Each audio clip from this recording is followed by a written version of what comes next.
Hi, welcome back to the Jack and Glenn channel. I'm Jackie. And I'm her husband, Glenn. He's my husband, Glenn. Hey, before we get started, make sure you hit that subscribe button, hit that bell notification so you don't miss any of our reviews. Tonight we're reviewing Married at First Sight, episode number 13, I believe, something fishy. Mm-hmm. Where do you want to get started with this fishy mess, which is called Married at First Sight? I guess we can start with the newest couple. It wasn't a whole lot with them. Michael and Chloe. Mm-hmm. Michael and Chloe, let's get started.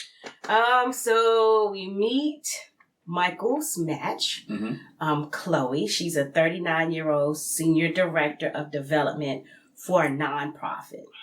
Michael let the experts know, with Dr. Pepper mainly, that, he's ready to try again. And the experts went back through the folks that I guess they had the pool they had come down to, but that they didn't end up picking from. Right. And so they went back there and they talked to Michael to get more specifics on what he's looking for in a mate. And so with that specific information, they realized that they had the right match for him. Mm-hmm. In that pool. And so, what if they had the right match? Why didn't they choose her first? Was the other girl that much better, which they proved to be wrong? Mm-hmm. If they had the right match. Who says because she chickened out meant she wasn't the better choice? Did she just chickened out? But that meant she might, if she's chicken out, you got to pick people that don't want chicken out too, though.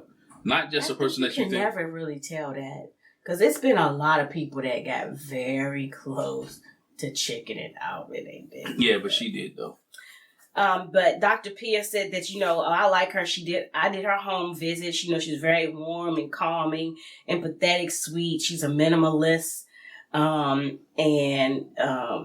they're sure that she should have been standing at the altar the first time. So again, goes back to your question: why didn't you pick her? Mm-hmm. Mm-hmm. Right. I don't know. But she tells her friends Lauren, Caesar, and Amber, A-M-B-U-R. That, she's been doing the Married at First Sight process, and it's different because she's the type of person that always is in control, and they're like, yeah, this is not going to be in your control. And she says, I've tried it. I've been so hyper-focused on work, and just really into that now I want to, get married. And Dr. Pepper comes while she's talking to her friends and lets her know she's going to get married at first sight in just a few days.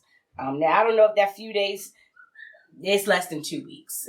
It's less than 2 weeks because you have like 20, I think at this point, 26 days or 25 days left in the regular people marriages. So I don't think, I hope they don't change their time. Anyway. Because that's not fair. But she talks about how she's taking in senior pups and she's a recovering perfectionist.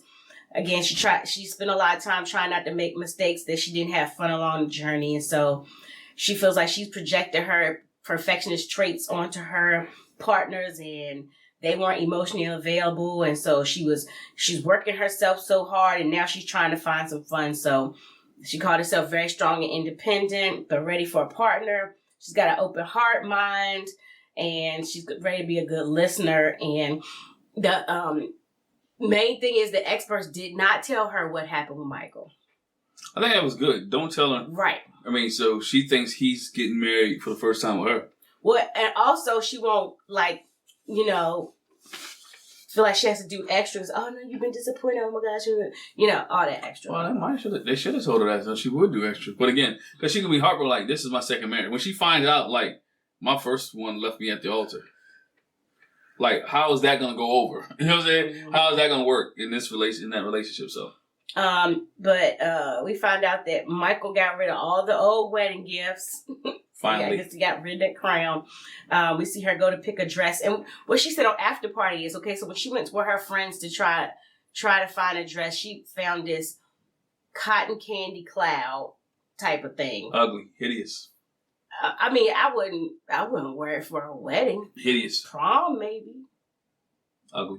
But it was pink. And then she tried a second dress. And what she said on after party, Keisha was like, how many dresses did you go through? She was like, 2. 2. It was the cotton candy dream, and then it was the one she picked. Couldn't go up. She couldn't do nothing but go up from the cotton candy dream dress. Mm-hmm. So. And so she says getting married is surreal. And believe it or not, she says, I have insecurities about, like, I know I'm going to like him. I'm going to like him. I just want to know. I wonder, is he going to like me? So she's got some insecurities about that. Mm-hmm. But, yeah. Anybody would go into a blind date not blind date, blind marriage. You would think blind date, blind marriage that, I'm going to like her, or I wonder if he likes me. You have that thought to cross your mind. Mm-hmm. It's normal. I don't think she's going to have a problem with Michael. I think Michael's going to like her. He's real easy, I think. Okay, so that's it with them. We haven't gotten to their wedding. I feel like they're going to speed that along and won't draw that out. Speed that along. And I heard they're going on their own honeymoon. Like, they go on their honeymoon themselves, so they get their own little week away, which that just shortens the pool of. And then I'm waiting for them to introduce them to the other couples and move them to the apartment. No, I hope they still have their same 8 weeks. It'll just speed it along. Maybe it really hasn't been that long since. I think they get their whole 8 weeks, but I think the other couples do their decision day in the 4 week time frame, and then they put all them together. Mm-hmm. Mm-hmm. Okay, so then next we got Becca and Austin.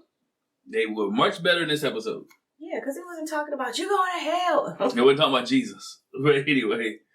So it's bring your spouse to work day. He goes with her to work at one of the photo studios. What you about to say? I'm about to say she runs her own company. But she has employees. She has employees, yeah. So she decided to bring your husband to work day and take pictures of his friend and his wife. Yes, that was the surprise. So the subjects that we're shooting today are his friends, Derek and Ashley, and their little ones. Mm-hmm. And he's like watching Becca playing with the kids, trying to get them to take pictures. And he was like, she's really good with kids. That's very important to him. And seeing her in her element, it's opened his eyes up to how good of a mother she could be. And so hopefully they'll be able to find some kind of agreement when it comes to religion so they can, have kids and everything. And Ashley called Becca a sunshine in a bottle. Yep. And Derek called her the child whisperer because she did such a... You gotta be a really good photographer, take pictures of kids because they be disinterested, not want to smile, half sleep, can't stay still. Yeah. Just taking off. Trust me, we've been there. One of the little kids said, don't look at me. She's like, okay, I won't look at you. I turn my back. That means you have to look at my booty. And the daddy was shaking his butt too. But anyway, so that was a cute little thing. Austin got to take some pictures, and she later on when they have dinner with his parents, she says, a lot of the shots he took will end up keeping. So he did pretty good. Yeah. So in between them meeting with his parents for dinner, they get some fish. Their first step is they're going to get fish. No kids. Try to fish first.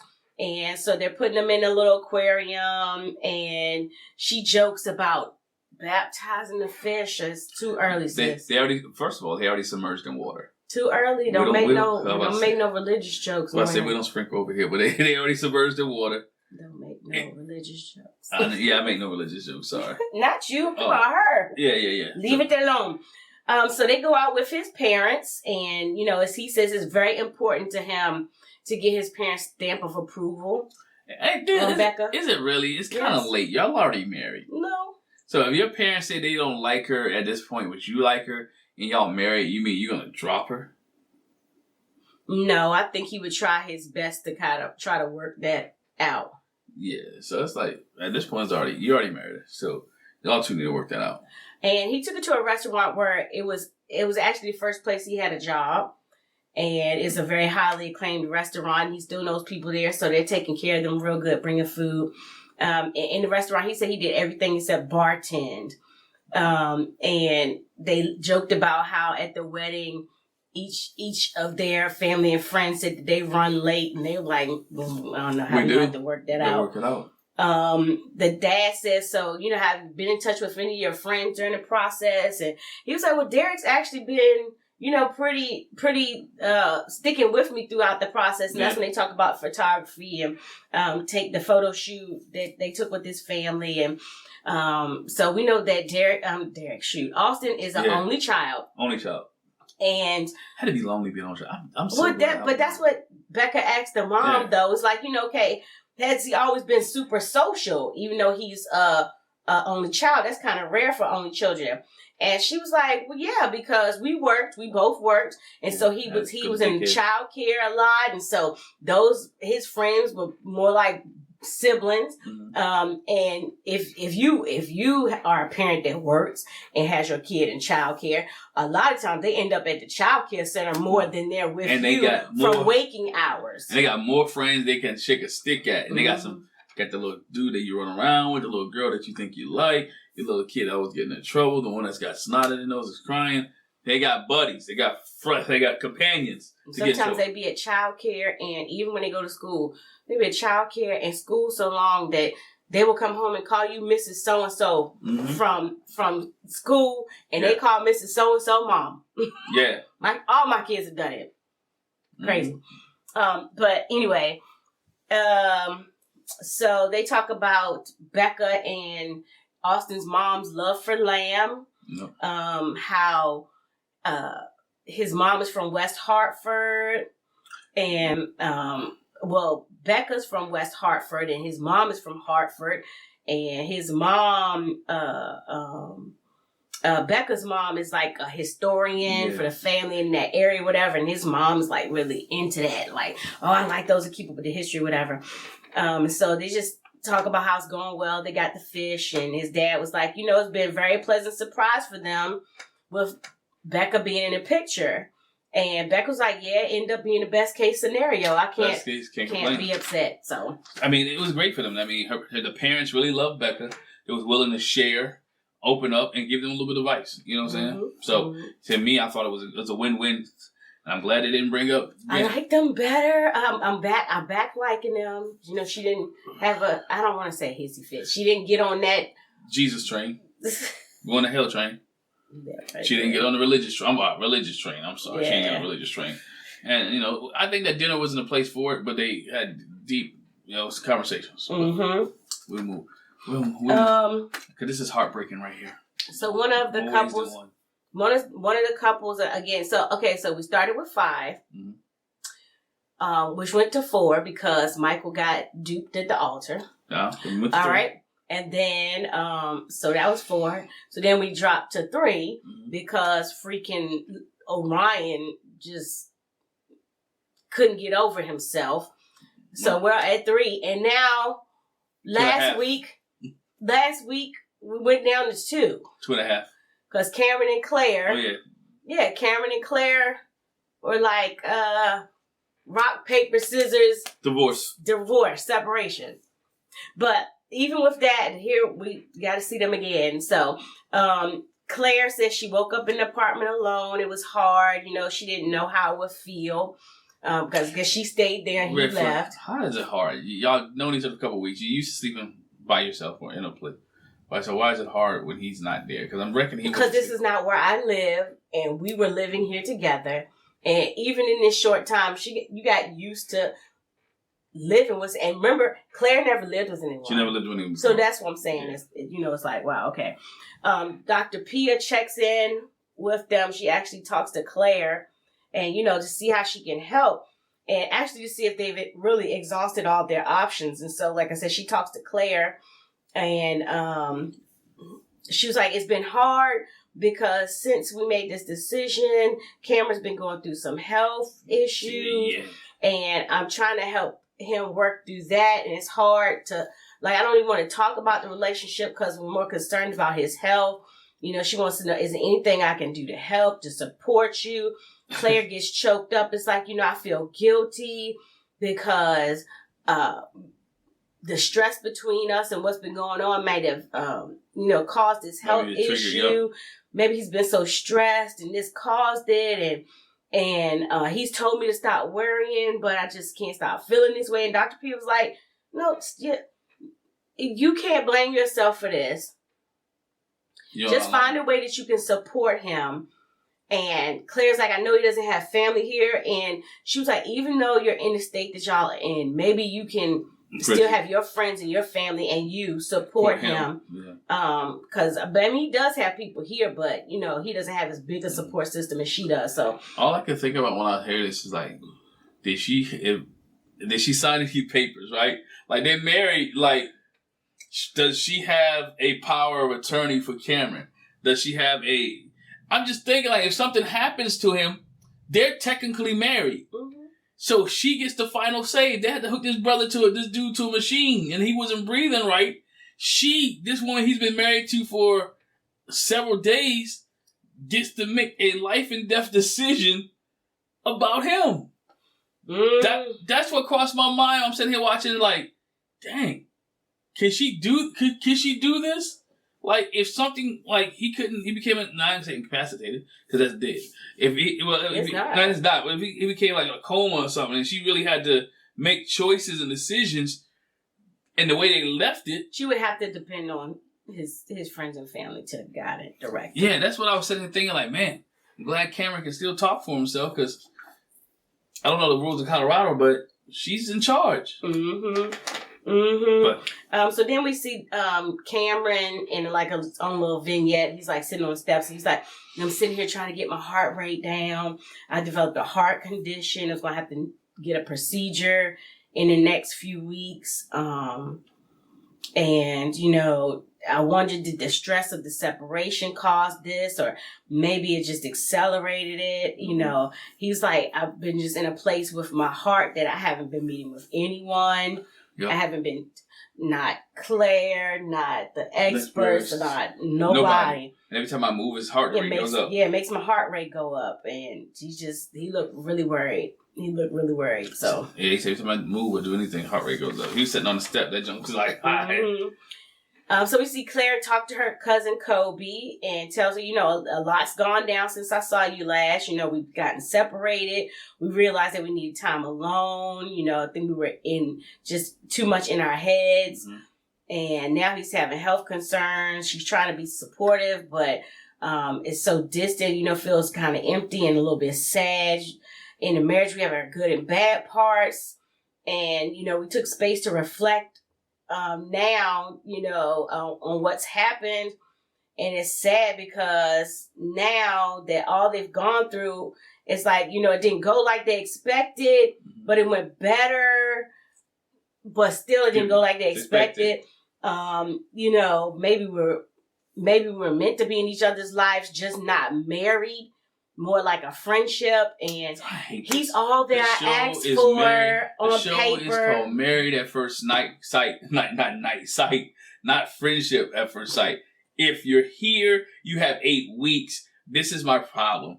Do married things for 8 weeks. Mm-hmm. When you're really married, you just push your way through and follow the process for 8 weeks and see what happens. After 8 weeks, if y'all not compatible, you know what?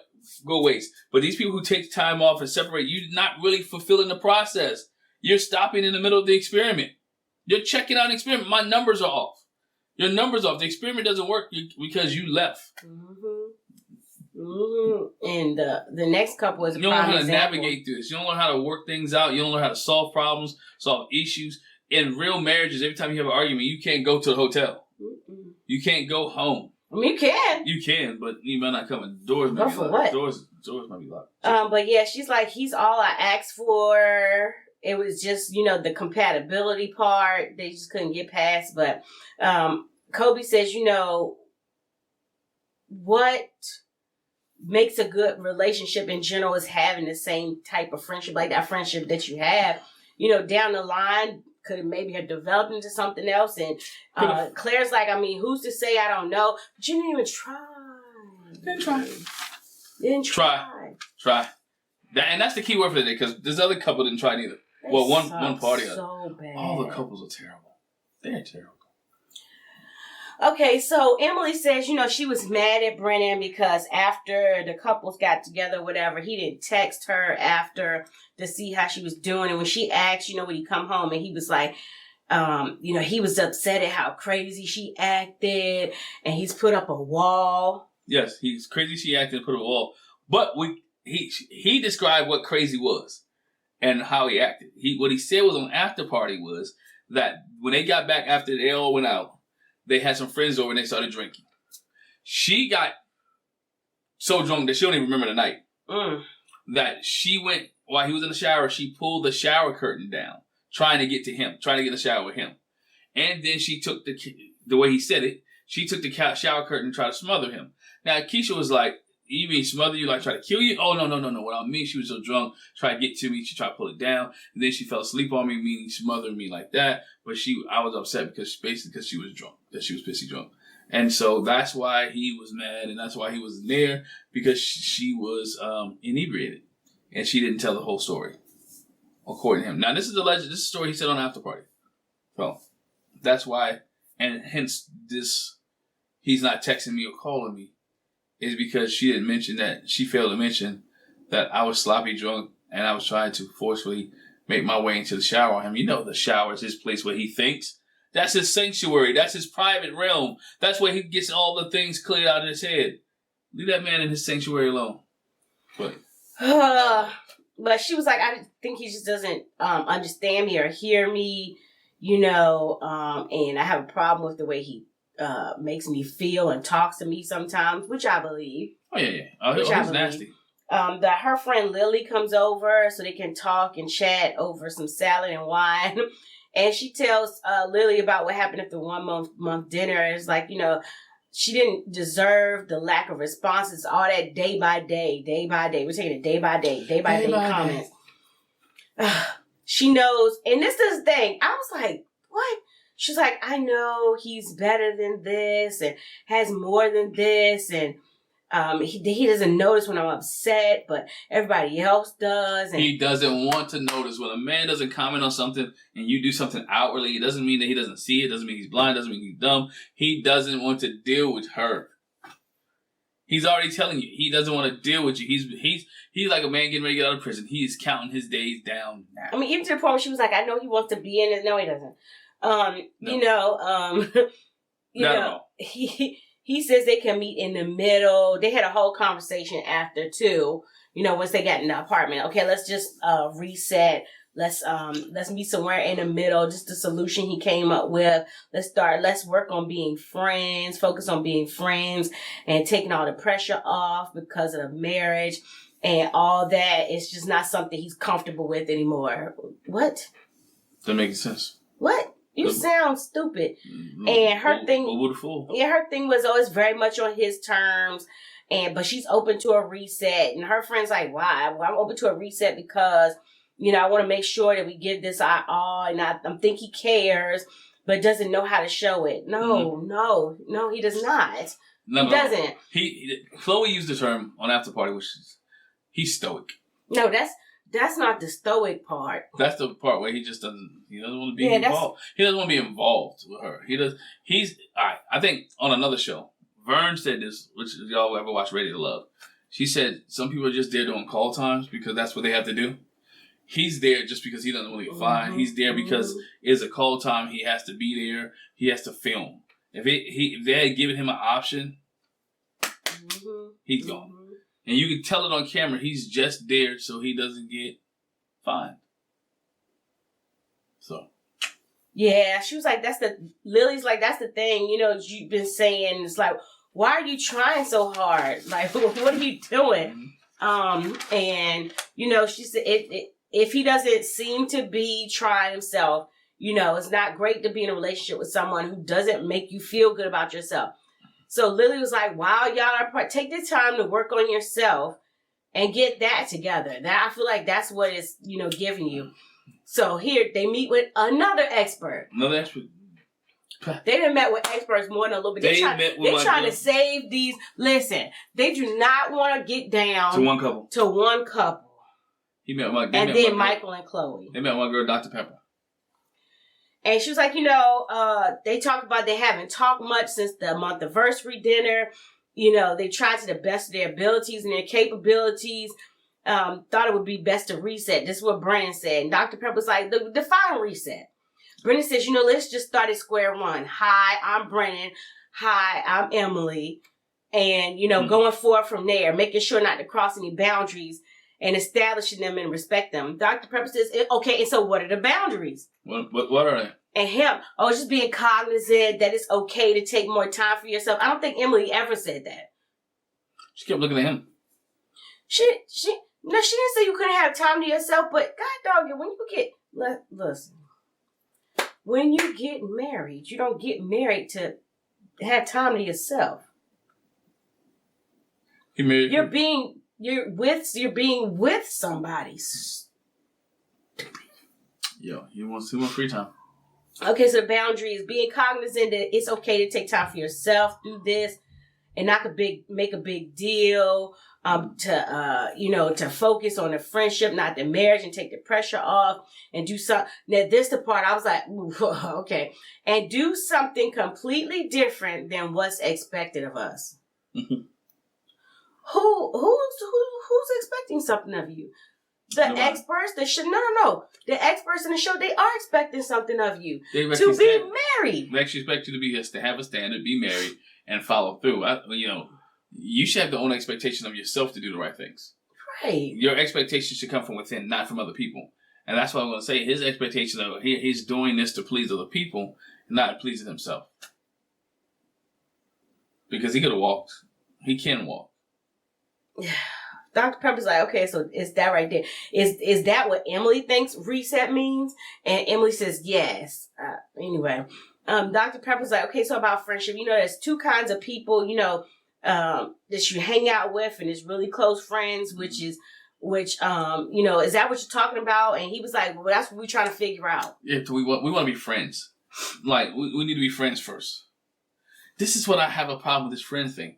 You're dating, you're married. You knew what you signed up for. We say it all the time. You're signed up for a wife to be married. Right. And even though you're married, we can work on this friendship thing. We can be friendly. We can go out and do things as friends. You don't always have to do what production tells you to do.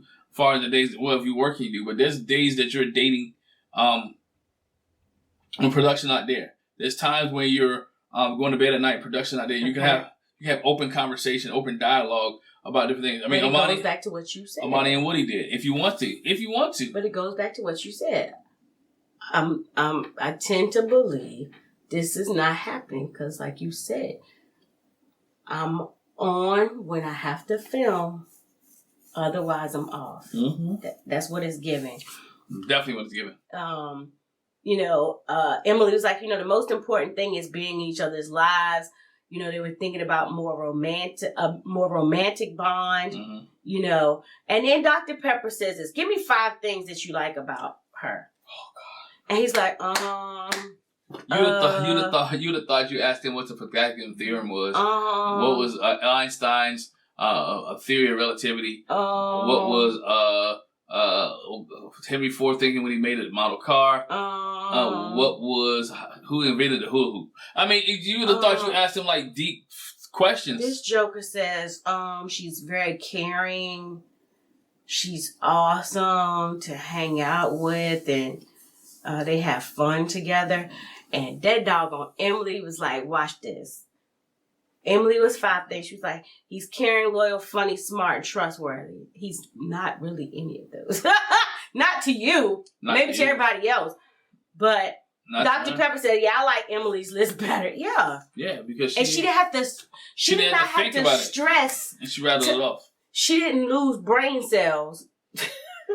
She didn't put pressure on her temporal artery to come up with that. Like, he was like, just... He was out of it. He doesn't want to be with her. He doesn't like her. And he thinks there's nothing good about her. She says she still got some sort of hope because of their strong emotional connection. And does Brennan agree? Yes. Dr. Pepper, what forms the emotional connection? And Brennan says, well, our values, we have the same goals on how the relationship should be. No, you don't. Religion and raising kids. If you have the same goals on how a relationship will be, your relationship will be different. Dr. Pepper's like, well, look, just y'all need to keep discovering meaningful and important things about each other.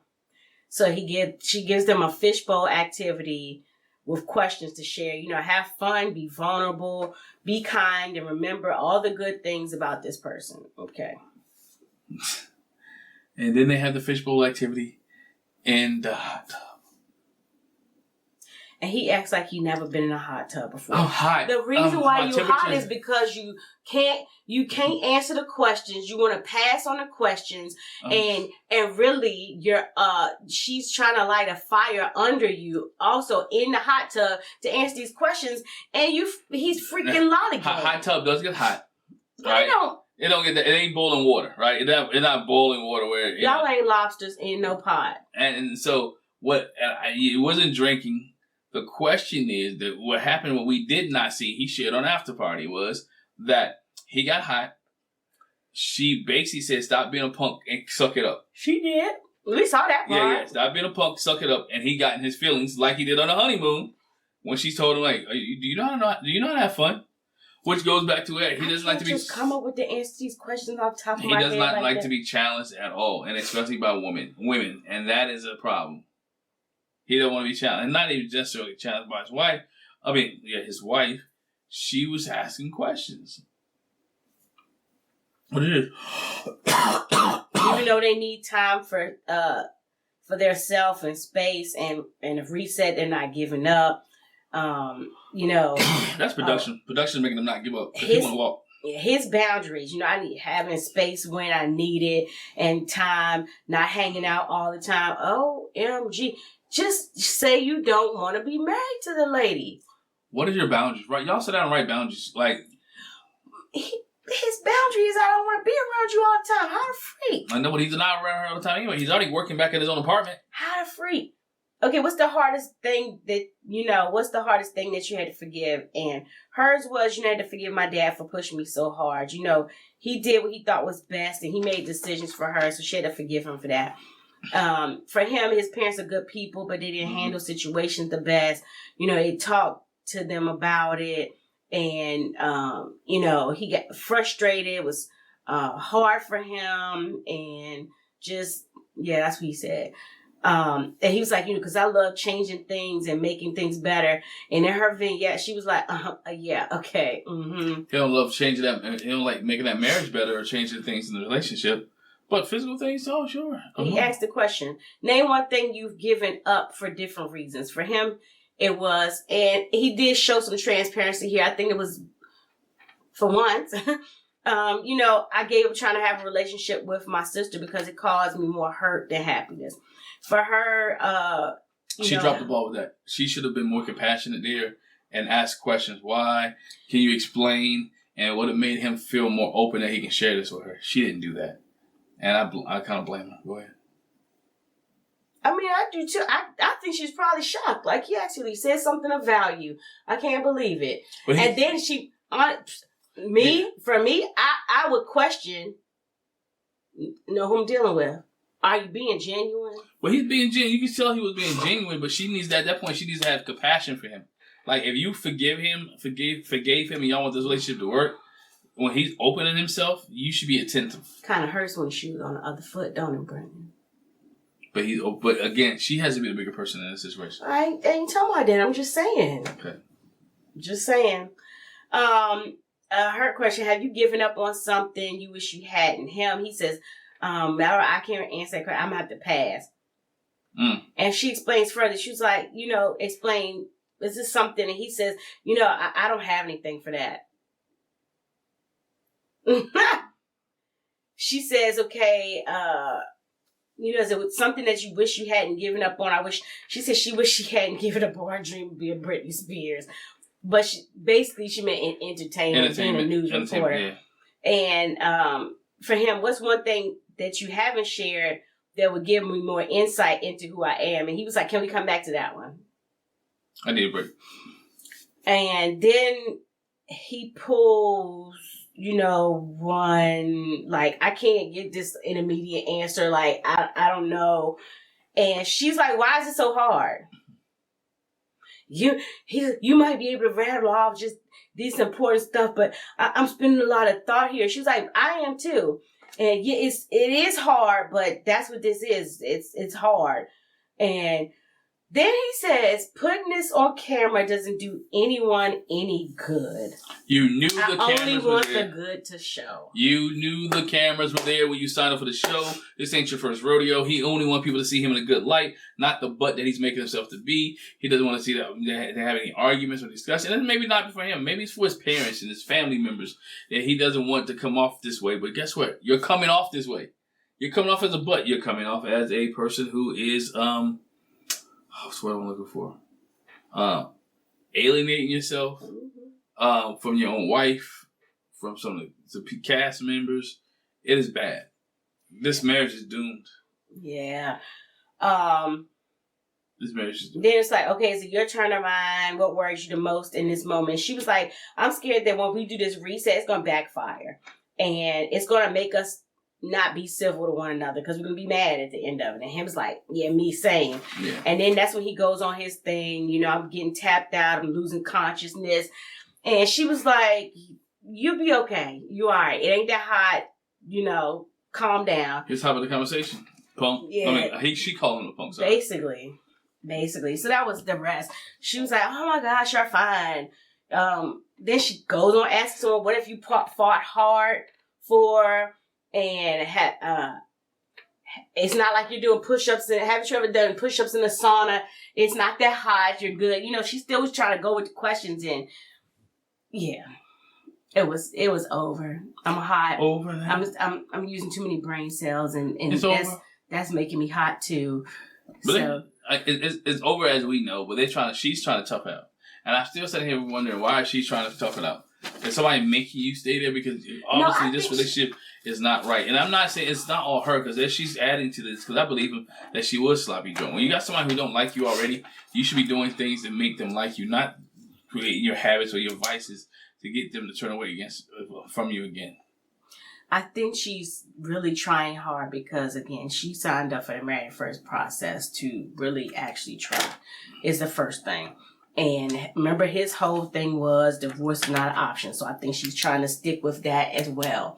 She's never been in a serious relationship, so she's trying to operate in that too. Because in a serious relationship, again, you don't just leave at the drop of a hat. You don't. So you stay there, you work it out, you talk, you communicate, you talk to therapists, you talk to people. You don't, as I said, you don't just hop up and leave. And they make it too easy for them just to hop up and leave. Yeah. It is something that has to take place. Whether long they're not putting hands on each other and they sleep in separate rooms. Like, I forgot there was a couple who did sleep in separate rooms like the whole time. Mm-hmm. Right? Like the whole process. It is fine. Communicate, work this thing out, try to work it out, but do it in the realms of the jurisdiction. Or do it, not jurisdiction, in the realms of your marriage. In the realms of your do it in the realms of your marriage. That's the jurisdiction. Do it in the realms of your marriage. All right? Do it in the realms of your marriage. Stay within the confines of your marriage and work this thing out. That's what they have to do. If you're willing to work it. Because he said divorce is not an option. So if divorce is not an option, you work this thing out. You talk. You have the tough conversations. You feel some type of way and you deal with it. It's very much giving. Divorce is not an option, so I'll stay married to you and have somebody else. That is terrible. So that's what it's giving. So if he says yes on decision day, it is like the worst thing possible. Hopefully he won't. That could happen. Hopefully he won't, but you just can't stay. Well, I can't say you can't. Some people people who stay married just to stay married never works. Never works. So we'll see. That is it for Married at First Sight. Something fishy. It is something fishy. It's a lot of fishiness going in the air. So leave your comment in the comment section below. Let us know what your thoughts are about this episode of Married at First Sight. Let us know what you think about Brennan and Emily. Your thoughts on Michael and his new soon-to-be wife, Chloe. Let us know about Cameron and Claire and his heart condition. And give us your thoughts on who did I miss. Oh, Becca and Austin. What do you thought about them? Leave a comment in the comment section below. I know some of you guys don't like the season thing. It is the series of Married at First Sight is over. Some people say throw the whole season away. We'll see. Hey, appreciate you. Thank you for rocking with us. And we'll catch you a little bit later. Bye. Bye.